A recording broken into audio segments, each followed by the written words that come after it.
Hello viewers, this is Daily Politics and I'm your host, Hamza Idris.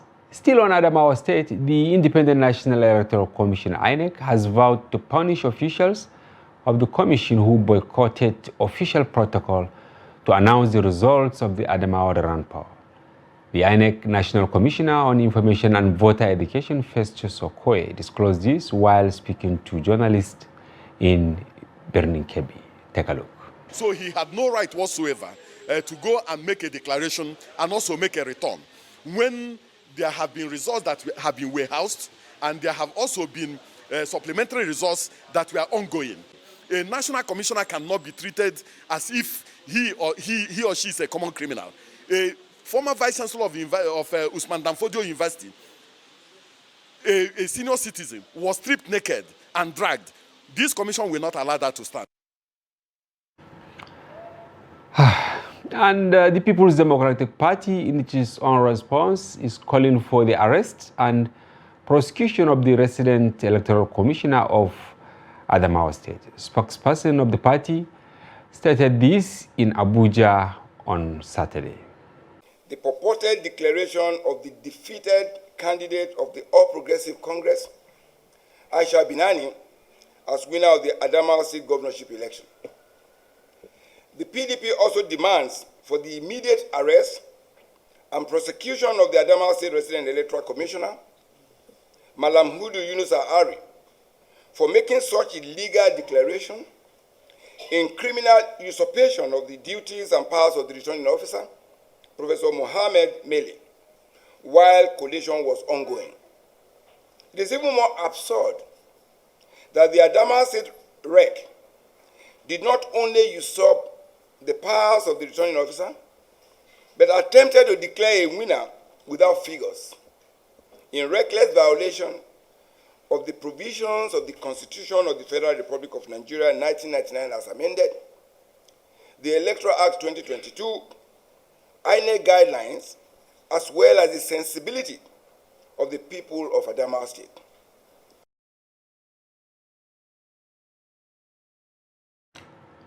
And on the program tonight, we are joined by Kule Adeni, a public affairs analyst, to share his perspectives on the issues, among others. We are also joined by Paul James, the program manager elections at Yaga Africa. He joins us virtually. Welcome to the program, gentlemen. It's a pleasure being here. All right, we'll take a short break, and when we return, the conversation commences. Don't go away.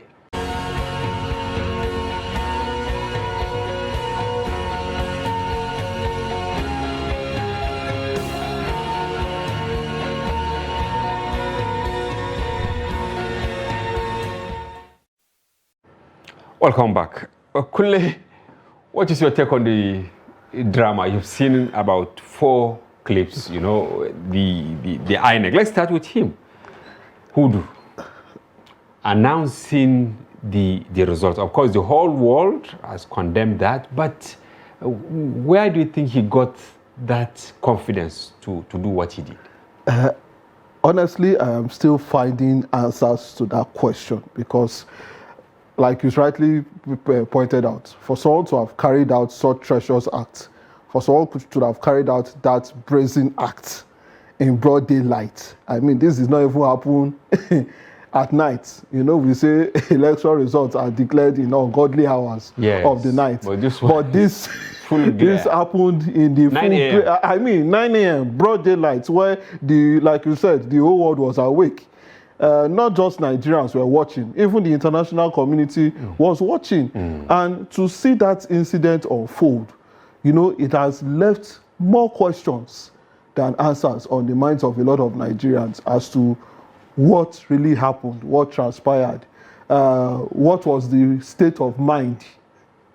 Because we need to start from there. What could have prompted someone who should be knowledgeable, who should know what the provisions of the law states when it comes to how elections are conducted and how the process you know, the entire process that makes up an election in itself. And for you to make a mockery of that. It's really painful. I can see the shock in you. I mean, it's not just painful, it's disappointing to say the least. All right, Paul, Yaga Africa issued a statement condemning what happened in Adamawa. Can you shed more light on that? Yeah, so what happened for us was very appalling. It has not happened in the history of elections in Nigeria as much as we know. This was a process that we thought started very well, given the reports that we got from the observers. Although INEC deployed late across several polling units that we visited. This is also an election that is happening in just a few locations, 69 locations. And to a large extent, the election day process went well. Beavers were deployed in all locations. In fact, just one location in Yola South that they deployed 2 beavers. And then the process at the polling unit did occur very well. It was just at the collation that we started hearing of problems. On the evening of the election, I received a call from our coordinator in Adamawa who mentioned to me that they had moved the collation to, they suspected foul because they had moved the collation to Dugri instead of the INEC office in Adamawa. And so at some point, the national commissioners that were deployed to Adamawa stepped in and asked that the collation be returned to the original place that INEC had scheduled for the collation. So they went to the location. By then, it was already time for call for prayers, and decided that the collation be suspended and they resumed at 9. So when they came at 9 p.m., they were only able to collate for 10 local governments. We got the results for those 10 local governments, and so they asked that the collation be suspended and they continued the next morning at 11. This is to the agreement of everybody. But then what was sad was the morning of the Sunday, when they were supposed to resume collation at 9 a.m. precisely, the coordinator called again that the Adamawa State Rep was about to do something that was unheard of, that he was just about to make a declaration. And it is sad that this declaration was made in cahoot with either the police commissioner or a senior ranking officer of the police that I'm sure you may have seen in the clip. They just called for that meeting in the morning with a piece of paper in their hands and just announced that by the power vested on the rep, he had decided that the process had been concluded, and so he had made a return. Power? So where did he got that power? Of course, I read and I realized that, of course, INEC chairman has the powers to assign any other person, right, to pretend an event like the one in Adamawa. So let us but be we clear, know that yes, there by is a those powers officer, that INEC has, a professor from University by the powers that INEC has, Section 64 and 65 of the Electoral Act had also vested the power to make a return on the returning officer. Similarly, also Part 3 of the INEC guidelines on the conduct of the election also stipulates who should make a return. A returning officer that is appointed by INEC and not the INEC, the resident electoral commissioner. So we thought it was a violation of that. So if you see from the statement we had issued yesterday, we called for the arrest of the INEC commissioner, and then of course, not just the arrest of the commissioner, we called that INEC should go back and review the process. And we thought that was an immediate response from INEC that we were happy with. INEC decided as of yesterday to suspend the process and ask that the officials should come to Abuja for a review. But what CSOs were calling at this point is that INEC shouldn't take long in reviewing this process, that they should be swift in the review because already tensions are high in the state, so that the relative peace that has been enjoyed in the state, nothing untoward will happen. Okay. Kule, you heard Paul there. They called for the arrest of Hudu Ari, but there was a statement this earlier in the afternoon today by the INEC secretary here in Abuja, warning Hudu not to go close to INEC office in Yola. I don't know what happens. Is it that he's an invincible person that he cannot be arrested. Well, like you said, in the first place, there was a collusion. He colluded with some people to carry out the action. But who are these people? Now, that would be another important question, because like Paul has rightly said, if you look at the provisions of the Constitution, of course, we know that there was a violation of the Electoral Act. That's section 64 and 65. Yeah. And so, for him to have actually even sat down in that room, or that office, wherever he sat down, and he had the protection of security around him. Yes. To have carried out such operatives, there are police operatives, civil defense, and all that. Because that's an act of betrayal, not just on the people of Adamawa State. It's an act of betrayal on the people on the people that have empowered you.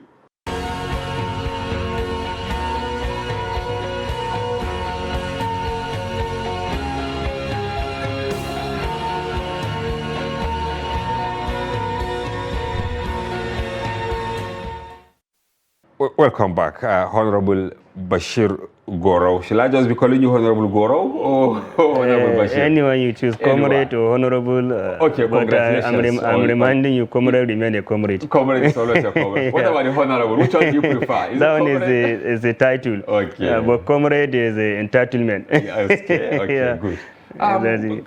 Our tidbits, quite a number. You can see Nigeria is so busy these days with a lot of political activities. But let's start with your take on the call by the INEC National Headquarters for the arrest of Honorable Hudu, the controversial wreck in Adamawa State.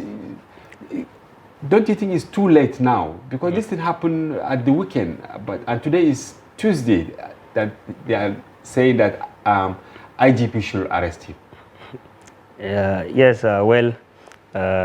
you see, Mala Hamza, this issue of INEC, it's just a coincidence for me being here to talk about this INEC issue. Exactly. Because I believe I'm part and parcel of people that have been, I cannot say frustrated by INEC, but Sokoto, generally, we experience the same scenario, the same situation. Which is actually our main topic of discussion. The same situation that Adamawa now are experiencing. So you people were lucky that you Sokoto. Remember, our REC hold an election, presidential, National Assembly election, which he couldn't return even a single member. He couldn't return even a single member. Not a House of Representatives, not a senator. So that is a very bad image for INEC. And for INEC to reach to this level, it's embarrassing to the nation and to the institution generally. And now what happened in Adamawa, you see clearly, why will REC, despite the fact that, INEC as an institution have appointed, a returning officer for that election. And it's a duty of that returning officer of Professor Zuru. To return whoever happened to be the winner. Not the REC. Your own is to organize the election and to make sure that that election was successfully, with no hitches, with no any coincidences that they may damage the fault. That is your duty. To oversee, to observe, but to return the winner is not your duty. There is a delegate power. So it's like he overreached his jurisdiction. Exactly. He went overboard. Exactly. And now look what happened. The whole for A.A. Zuru, who happened to be a former vice chancellor of Usman Amfodo, a well-renowned university in Nigeria, who have successfully run his tenure with not any problem. Then I'm an activist. I'm a Senate president. I know how I interact with Senate president of a university. Senate president of National Association of Nigerian Students. I know how I used to interact with the Prof. A.A. Zuru. He's a very gentleman, and this is what this personal result to A.A. Zuru. It's not his character. Anyone does not half naked. You see, and So there is an embarrassment. It's a character damage. It's a character damage. You see. So, so are you hoping that IGP will expedite action in arresting him? You see, this is a conflict sabotage process. Okay. For INEC now to call IG to arrest and prosecute the REC. Where is the commissioner of police that protected that REC? His first question to answer. Where are the commandant civil defense that are protected that resident electoral commissioner. Yes. Where are all of them? Nigerians were very wise enough that you cannot manipulate story and tell us what you want to tell. So you think this is just a dummy of sorts? Exactly. Where is the commissioner? If they wanted him to be arrested and prosecuted, DSS were there, and deputy director DSS were also affected in the exercise. And then still the director, the DSS cannot to come out and say this is what they are finding, this is what they have so far, investigated about the occurrence to one of their staff and a senior staff for that matter, a deputy director. And now the IGP now wanted to say INEC are calling for IGP to go and arrest and prosecute Hudu. Where are the commissioner of police that protected Hudu? When he was doing the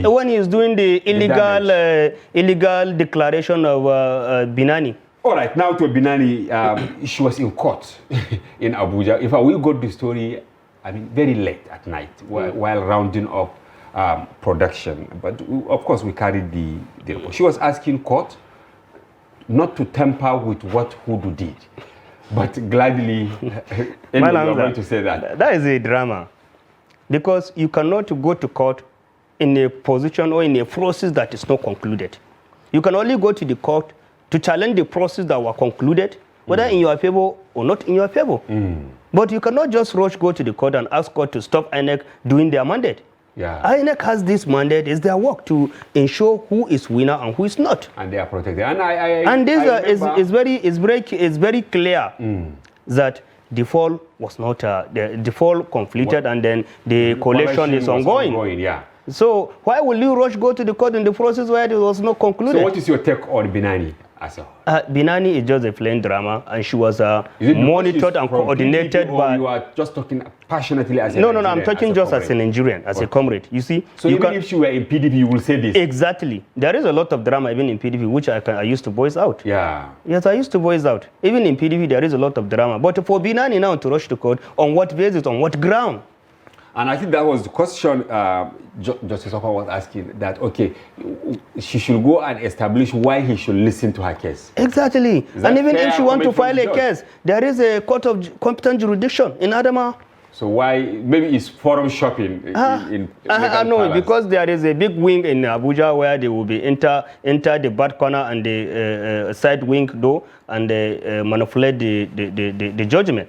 Maybe, perhaps, I don't know. Thank you. Finally, on Wike's governor-elect, I'm sorry to use, but his successor, of course, his prepared candidate. They have secured judgment also at the Federal High Court, barring PDP in Rivers from suspending it. But don't you think that people who do anti-party posturing should be suspended? Well, Malam, you see, what defines political parties? It's people that come together, shares common interest, common ideas. All right. But by Wike's and his core members' action, defines them out of what called political parties. Okay. Do you understand? You cannot identify yourself as member of a political party as long as you cannot share interests with the rest of your members, and you cannot share ideas with the rest of your members. And what happened in the just concluded 2023 election, more especially presidential election, they have distanced themselves from what called political parties, or rather People Democratic Party. So we consider they are not part of us. Okay. It's just coincidence that they have filed their candidate within the umbrella of People Democratic Party. But you don't see them as your members? We don't see them as our members. We don't see them as our members because you cannot sabotage your party and claiming to be part of the party. So if you have your way, will you advise Rivers PDP to appeal this judgment, which shielded the governor-elect and his deputy from being sacked or suspended from PDP? You see, any action you did, there is an equal and proportional reaction. Okay. So this is what is now turning around. Wike did what he wanted, and now it's turning around. And it's the same issue that is now trying to come around in Sokoto APC. They also have a similar case. Within themselves, they have a primary issues during the party primary issue, not the governorship and the candidate primary issue. They have that argument and disargument. If you have been followed through, maybe you can have the first hand. Yeah, I do. And of course, you have naturally transit the conversation to Sokoto, which is our main topic of discussion. You contested against Sarki Ada, who is still serving, but rounding up since 2007, meaning he has done 4 terms and looking for 5th term. What was the magic? Well, first of all, let me give glory to God Almighty Allah. It's actually not a magic. Okay, it wasn't a magic. Then what was it? Then in every happening, there is a converging factors that will make that things to occur.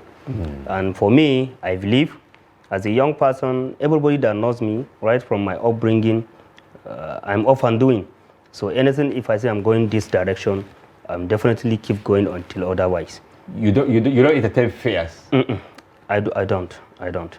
But for this case between me and Musa Sarkin Adam, is a contest that generates a lot of noise, insult, criticism around Sokoto and even outside Sokoto. Yeah. Because some, especially the young people from the opposition party, that is the APC in Sokoto, they do consider how can this boy contest against Musa Sarkin Adam, who is even worst of 30 billion naira. As the people so they're talking about his he's weight, powerful, and then I cannot contest against him, and I have never think of that. And I have never put that at the back of my mind. How much do you have when you went? What did I have? Even them, they are telling it. He don't have money, but he's a comrade. He can struggle, and and of course I struggle, and this is why I found myself.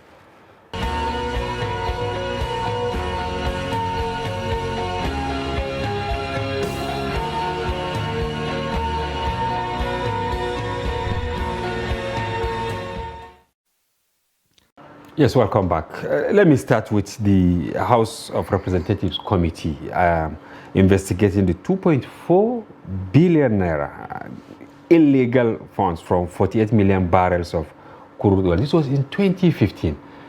Still calling on the Attorney General to go and give his own side of the story, Minister of Finance to go and give her own side of the story, but they are reluctant. Why do you think these people are reluctant? First is the way the National Assembly itself has positioned itself. Okay. It has a reputation garbage that it carries. The National Assembly? Yes, in terms of probes. When you remember the Farouk Lawal scenario, when you remember the hubris between the former chairman on appropriation, who is now a House of Rep-elect from Kano, Jubrin. Yeah. Honorable Jubrin. Between the National Assembly and that inglorious relationship that the National Assembly and the executive, especially in the area of oversight. Hamza, the point has been made that the reason the cows respect the herdsman is because the herdsman does not eat what the cow eats. As soon as the cow sees the herdsman eating what it eats, it will no longer respect it. It can't command it to go anywhere. Yeah, this video is quite interesting. It captures my understanding of the kind of... So it's like there is contempt between both in the executive and the legislature. Yes, and that has to do with the beggarly nature of the members of the National Assembly in terms of lobbying for contracts, and in many cases they have had to have relationships that are not very pure. So they believe that. They look at the legislators with contempt of sort, and they believe that nothing will happen. There is arrogance because it's not be you.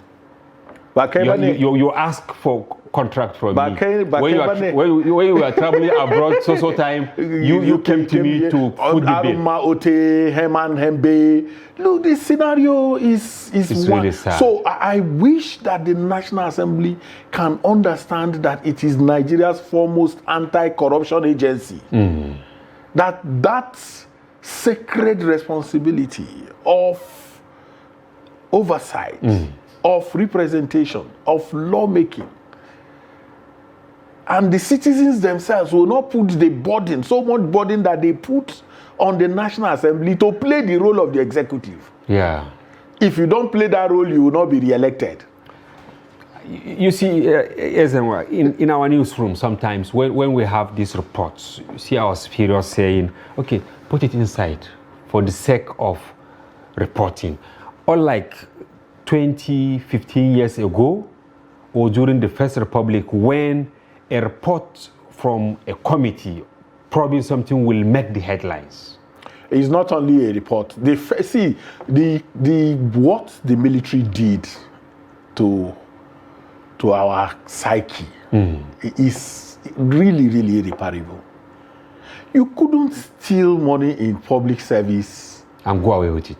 You couldn't, because of the office of the auditor. If you worked in the civil service, you would know that letters go from up, come down, and then now go back to the audit. Yes. Now the military ambushed those processes. They have decapitated the audit and decapitated unit. it. So those who took over from the military have continued to behave like them in terms of their attitude to public. And audit queries are not even taken that's what I'm saying. seriously. So reports, the accountant general is in prison or is being tried. The auditor general is in. So where do you go to? Oh my God! Those who are supposed to be custodians of this common patrimony, they are also enmeshed. So so you have a very difficult conversation that you want us to have here. Yeah. And if we continue, we'll take the whole time. But do you think something will come out of it? Because this probe is for 2015.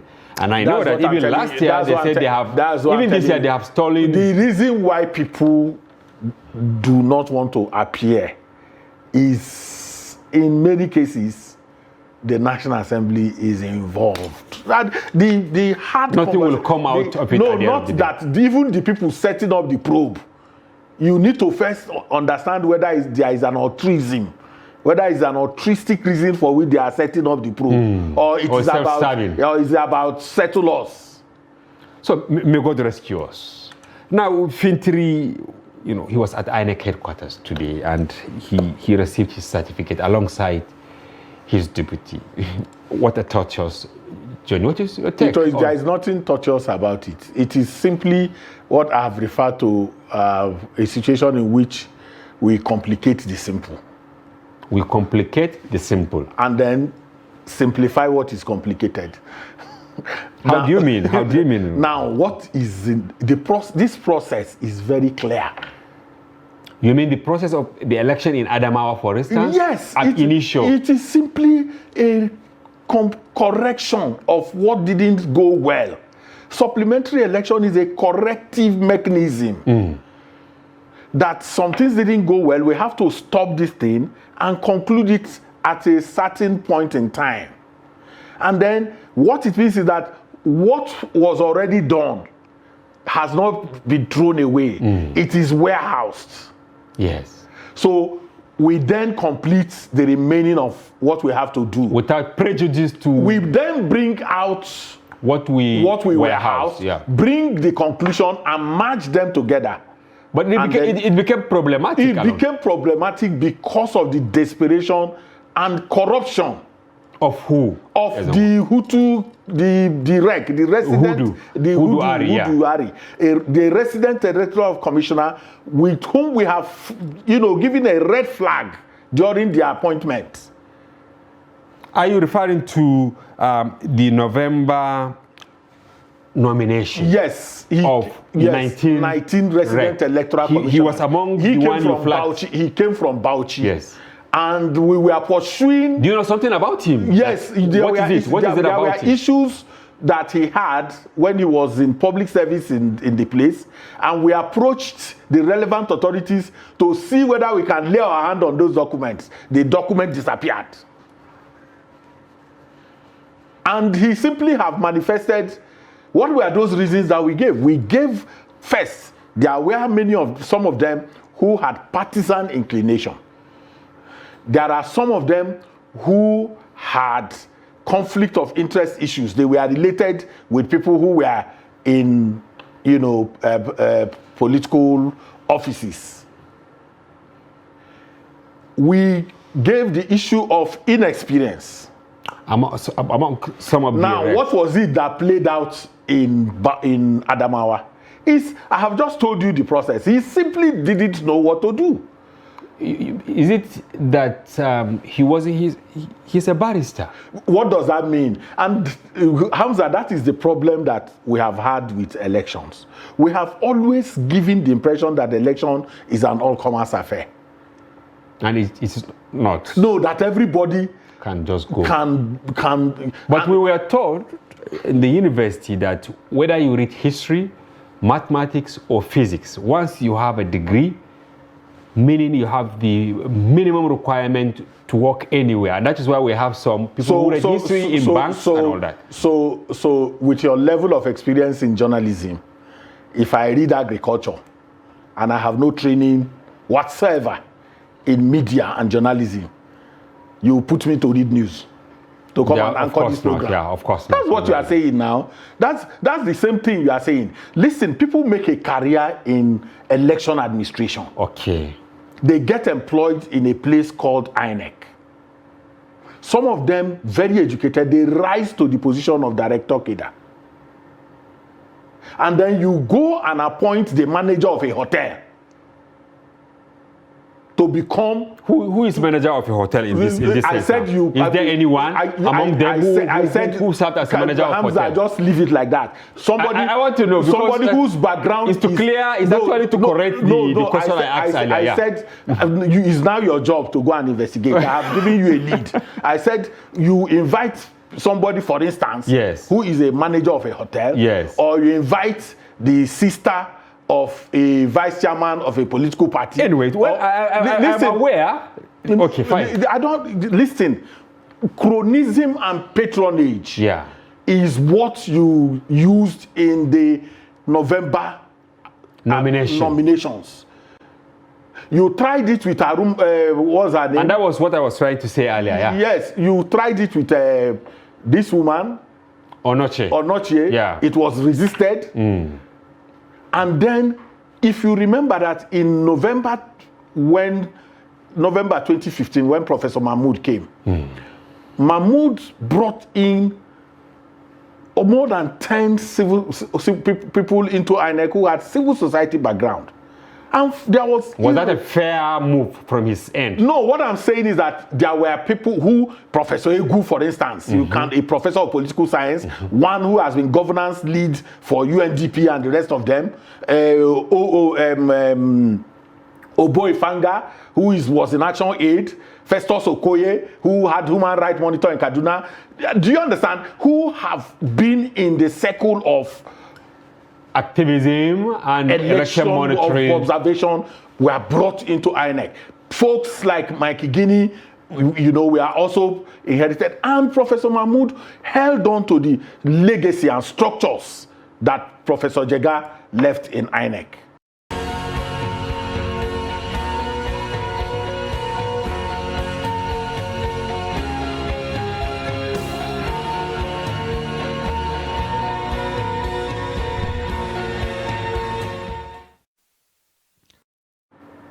Hello viewers, welcome to Daily Politics. Tonight on the show, we are joined by Dr. Umar Ardo, the governorship candidate of the Social Democratic Party, SDP, in the just concluded Adamawa governorship election. Despite coming third in the contest, Dr. Ardo has been vocal about his dissatisfaction of the entire process and its conduct. He will share his reasons during the course of our conversation. Welcome to the program, Doctor. Thank you very much. Yes. I'm your host, Hamza Idris. Welcome to the program once again.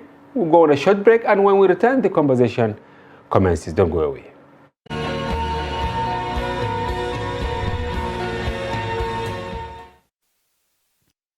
Yes, Doctor, the election has come and gone, specifically that of Adamawa. Why are you dissatisfied with the outcome, despite becoming third? Well, the aim of a contest is actually not necessarily to win, but to participate. But when you are participating, you should participate on the basis of a level playing ground, on a free and a fair election. The election in Adamawa was neither free nor was it fair. Now, a free election is an election where the electorate vote their conscience without inducement, without cajoling, without any form of intimidation and so on. It didn't happen like that in Adamawa State. The election basically took two major formats. In the cities, well, when I say cities, I mean the local government, the capital, state capital, yes. And then like the local government. I mean, Yola yes. North, Yola South, yeah. Mubi, yeah. You know, and then the local government headquarters. In these areas, the election was basically a market square. How do you mean it was vote vying. They were buying votes like no man business. You mean openly? Openly. Everybody will be coming, you know. In fact, it is not just the vote buyers. Surprisingly, and sadly too, the voters themselves, they wait to see who will come and pay and how much will they pay. The highest bidder in that region? So most like that. That's what happened in the cities, in the cities. So by its nature, it wasn't free, because given the endemic poverty that the PDP and APC government over the years have reduced the people of the country, and in fact taking us beyond level of poverty to the level of destitution, people kill for 10 naira, so to speak. So when they are offered 2,000, 3,000, 5,000, or a wrapper, or a bag of rice, that is 5 kg bag of rice, not or 10 kg bag of rice, which the APC and the PDP candidates had in trailers. Are you alleging or? No, I know for a fact. Okay. I know for a fact. You know, so people easily sell their votes. They succumb. Therefore, they sell their conscience. So they are not voting freely, and they did not vote freely. And in the local, in the villages, the vote buying was there, but it's not as high as those in the local government headquarters. But here is intimidation. The PDP with its own police and thugs. Because the governor is PDP. Because the governor is PDP, is controlling the state machinery. Also, he has his own thugs, he has his own, and I've been PDP. I know the violent nature of Adamawa politics within the PDP. I've experienced it 3 times. 3 times. My house was attacked, destroyed at one point. So there, they now coerce the people, garrison the area, and then do what they wanted to do. Those of us who don't have the talks and who are not even aligned to going this way. Are you saying you don't have talks? And what about inducement, money to induce the voters? By the time I finished paying my voters, paying my agents, yeah, which is legal, right? Yes, all I had was less than 17 million. And it is at that time that the APC and the PDP candidates were coming out with billions. Billions or millions? Billions. You know, throughout this election, I've been to each and every local government in Adamawa State. I've been to so many wards in Adamawa State. I have seen virtually each and every stakeholder, every sect of this in the society. Did you give them money when you visited them? No, there is a tradition. When you visit people, you give them gifts. What I do is to give cloth or So perfume, like souvenirs. or perfume, yes, or perfume, or wristwatch, and then my book that I publish on court and politics. But is that not inducement in That your is, estimation? of course, no. This is conventional. This is traditional, and when I go and meet with the traditional rulers, I met with each and every traditional ruler but one in Adamawa State. And that one, 2 times I wanted to meet him. That is His Royal Highness the Murumbula. 2 times I wanted to meet him, but 2 times he was not in. And then 2 times he gave me appointment, and 2 times I was not able to make it. These things happen. Yeah. Other than him, I met with each and every traditional ruler in the state. I met with virtually all the religious leaders in the state. I met with virtually all, the associations, Farmers Association, women groups, youth group, all the stakeholders. Group, every stakeholder. I went to the villages and I met with the women, I met with the children. I saw the endemic poverty in Adamawa State. And we sat down with them, we discussed with them, together we formulated our solutions to these problems, and then I extracted from them, commitment of support. Only on election day that the PDP and the APC came up with their own, format, untoward tactics of vote buying and then inducement and then aggression. So this is what happened in Adamawa, and this is how the election took place in Adamawa. Therefore, I am not surprised that we ended up having PDP and APC fighting each other, cutting the throats of each other. Now, what happened? What happened on that day? I mean, the first day of collation before the supplementary. Well, you had my state collation officer had a virtual interview with you. Yeah. And he told you exactly, the position of the SDP in the election in Adamawa State. It was as he described it, a naked dance, of shame in the marketplace. That was what happened. These 2 things of inducement, vote buying, and then aggression. So I am finding it difficult to pin down some of these allegations to specific personalities. For instance, after the main election, that is the first leg, it was the governor who was crying foul. Now, just yesterday, it was Binani who was crying foul. Today, INEC was responding to Binani, saying her claim that INEC officials were compromised during the second segment of the election is unfounded. Where do you belong? You have not been saying anything. Let me use this word. You see, in the 72 hours before INEC finally took the decision to resume collation, what transpired within these 72 hours? That is, the 3 key things happened. One is the issue of electoral fraud. Okay. 2 is the issue of bribery. And 3 is the issue of electoral violence. Now, the electoral fraud and bribery is alleged to have been committed by the APC candidate in collusion with some INEC officials in the state.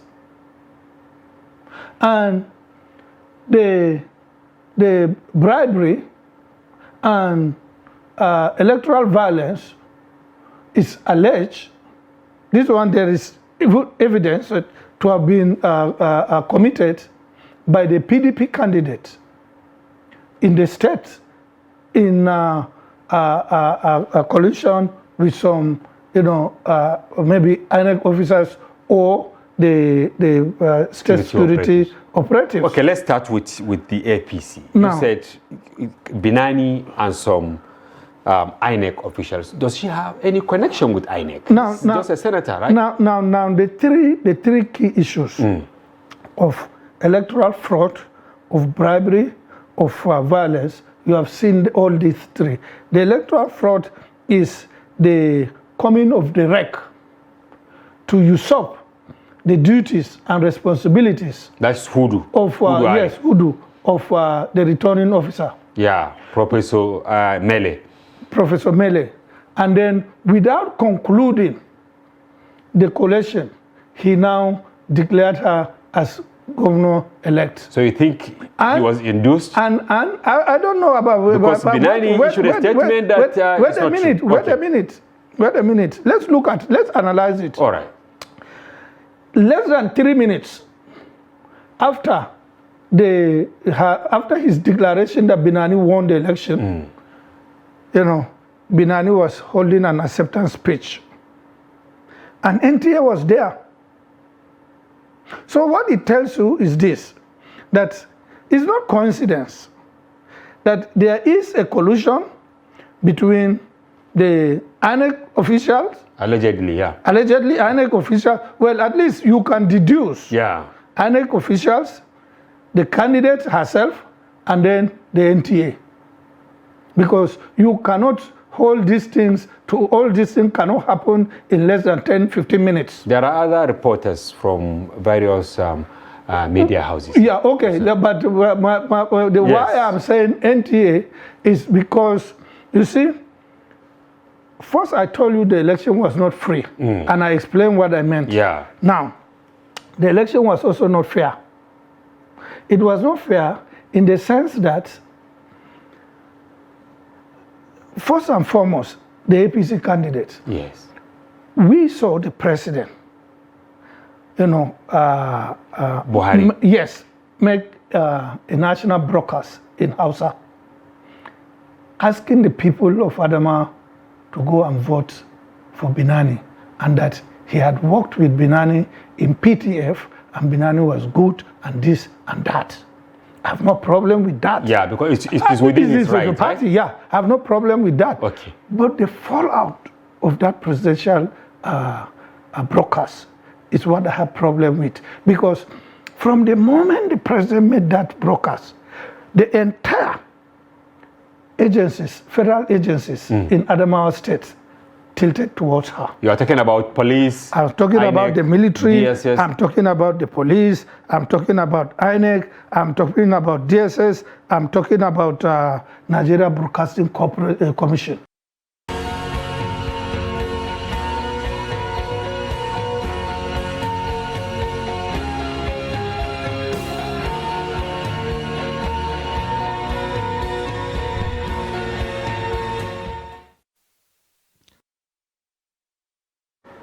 The 2023 Nigerian census seems to be facing a myriad of challenges as the date draws nearer.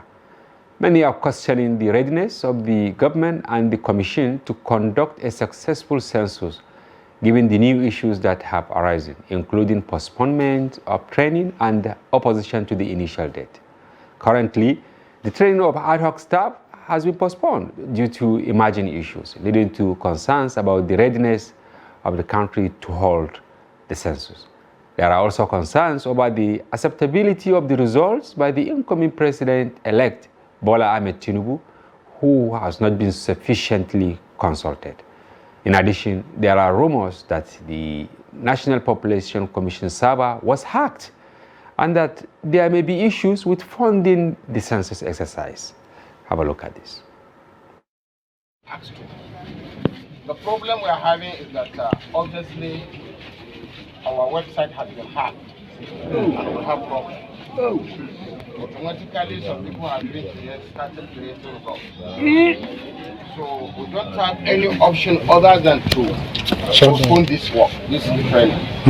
Because if we go by this training, definitely we are not going to get what we want. That is it. So since yesterday, they had been sitting over the issue by the management at the headquarters. We have been communicating with them. Not until at night when they begin to send the message that this thing has been postponed. Despite that, we do not agree. We continue to communicate, not until we get why it has been postponed. So the work cannot be done like this. It's not possible for us.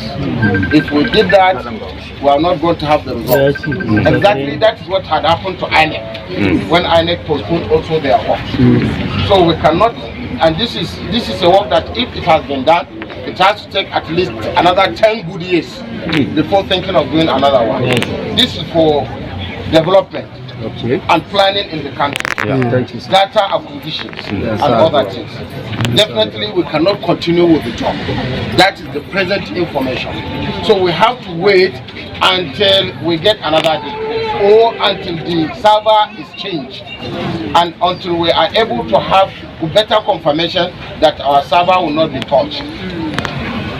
For this reason, our chairman is leaving Nigeria today. He's going to United Nations to tell them what is happening, so that they will also assist us in controlling the server in the soonest. I hope we are together. Yes, sir. So please and please, we are sorry for what happened. No problem. The work cannot continue in the situation it is. Inshallah. While you will be enumerating, somebody has already done your own enumeration area and is sending the result before you people have sent the result.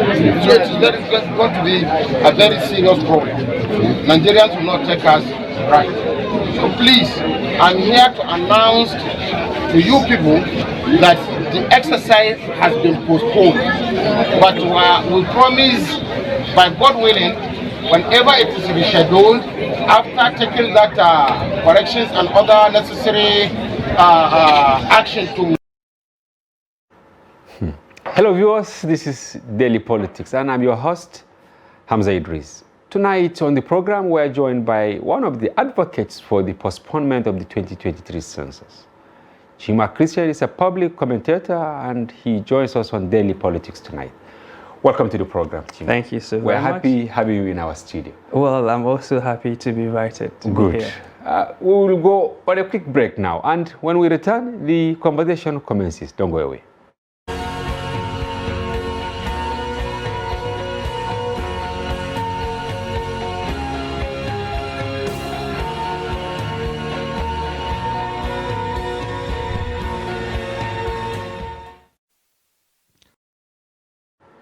Welcome back. Chima, I will start, should I say maybe on a lighter note, that man, does he look drunk? No, he doesn't. Okay. I think he's doing his work because apparently the people he was talking to were so visibly disappointed that what they came for did not happen. So Which was training of ad hoc staff. Yes. Course, So I saw him with all the forthrightness you can muster, trying to explain to them what had happened and why the exercise had to be postponed, I mean the training exercise. And as you can see, because the people he was talking to could visibly see his hurt and his forthrightness, you see them agreeing with him. Because in some places, especially when you're playing hide and seek, people begin to suspect maybe there's something sinister. But he came out and told them what was the exact cause of And they were attentive. They were attentive, and I believe that at the end of the day that they agreed with him that they will be invited on a later date for the training exercise. That was Niger State. Why I ask you this question, which sounds funny, I'm sure our viewers, many have not seen this clip. When we got it, we did a report on it for the paper and the television, and we contacted INEC officials. The response we got, in respect to this census official from Niger State, was that he was drunk. That was why, yes, in fact, they dismissed him. They dismissed him? They dismissed everything he said. They dismissed what he said. They said they postponed the training of the ad hoc. The training ought to have been ongoing by now, but it has been suspended. And up till now, nobody gave the real reason for the suspension. And that is why, because we'll be monitoring you, we brought you to the studio. Yes. But they said he was drunk. Is that the way to qualify officials? Meaning you disown your own for some reasons? You see, what is happening with Nigeria, and not just the NPC, is that officials are not that forthright in communicating their challenges. When you talk to government officials, they are quick to tell you about their successes. Yes. They are quick to tell you, we've done this, we've done that, we've done the other. But anytime they're having challenges, they like to keep a lead at it. And then they keep that lead on the problem, and they keep assuring you. I assure you everything is all right. Yes, I assure you. I assure you. I bet there is something fundamental happening under. And then I don't believe that the man was drunk. And anybody who has seen what the man said knows that he's not drunk. Maybe they're hiding something. They're hiding something. And some of these things are easy to verify. And some of those people working with this establishment have also verified that some of these challenges exist. Wow. Although they don't want to be named, but these challenges, we know that the organization, as at today, is having a lot of difficulties in going ahead with the census. And the census is just less than 2 weeks from now, right? Just less than 2 weeks. And you can see that training is supposed to last for 10 days. And now take away 14 days or 12 days. And then you now leave 10 days plus the 2 days before the commencement. So if you allow this organization, what is more than likely to happen is that they will roll out untrained or insufficiently trained as we witnessed during the election. We witnessed that, and not only that, even a lot of the people who will form the ad hoc staff have not known that they will become part of the exercise. One of the key things that happened in the general elections is that in a particular state, Anambra, as at 2 p.m. on the election day, INEC was still recruiting people who will serve as collation officers. We have proof. As of 2 p.m. Elections were ongoing. By 2 p.m., they were sending text messages, please come to INEC office, headquarters, state office. And people rushed to state office. By 2 p.m., they were now doing crash orientation and deploying them on the election day. We had a guest the other day who told us an incident in Sokoto that even though some were trained for election, but they were not the ones deployed for the election duty. So you now see someone holding the beavers, but unable to use the beavers. So you see a lot of this operational inefficiency is part of the reason why we asked Nigerians to be vested in the process. And our argument is that we now live in a post-trust Nigeria, where, for instance, trust. Yes. So no trust anymore. It has fundamentally... There is deficit. It has broken down. Even your tailor. I have a wedding on Saturday, and then on Saturday, the clothes are not ready. Your mechanic, you must have to be there to police him or her. In fact, you see my mustache shaved off because I just kept quiet and allowed the barber to do. It's shaved off. Look, because they can't even get. So things as basic as trust, where you can go to the market and you can be sure that what the person is swearing to you is original. Where you can buy drugs, you can be sure that it's original. So in that instance, even organizations like NPC, like INEC, you can no longer trust that they will do what they ought to do. Ordinarily, when they tell us that there's no problem, people should be able to go to bed. To believe them. But now that you are living in a post-trust Nigeria, all you have to do is to double the layer of checks, double the layer of introspection. That's why you have to trust but verify. So what I'm saying is this, that institution, for us not to waste the huge investment of money Nigerians have made in this process, especially borrowed money and in the process, is that Nigerians must make efforts. You know, $2.6 billion. When you translate that to Naira, around officially 1.209 trillion or 1.9 trillion in the parallel market. That can fund the budget of how many states for 1 year? Invest that in education.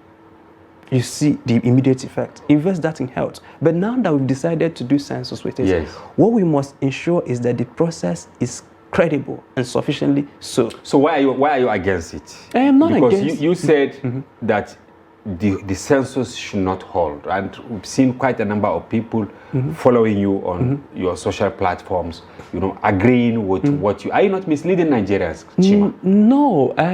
If you followed my work for quite a time now, you will see the forthrightness with which I do what I do. I am not asking for the census to stop. Okay. What I'm asking is for the census to be delayed or postponed. And I make that argument on 5 talking points. I said one is the 5 talking points. 5 arguments. Okay, let's take them one after the other. Okay, the first one, and let me take them in order of priority, is unaudited systems and processes. Right? I support the digitization. Nigeria is migrating to a digital tribe, right? And that's why you saw digitization in INEC matters, you saw digitization with NIN, you saw digitization with NORBAN, you saw even digitization with banking. Then you're also seeing digitization with census management. And they have issued statements suggesting to us of their readiness to migrate to a digital platform whereby they're going to be deploying digital devices, they're acquiring PDAs, they're acquiring servers, they said they've acquired geospatial devices, they've said they have servers and a lot of things. Yeah. And if you go to their website, the claim is boldly written that this is going to be a digitized census.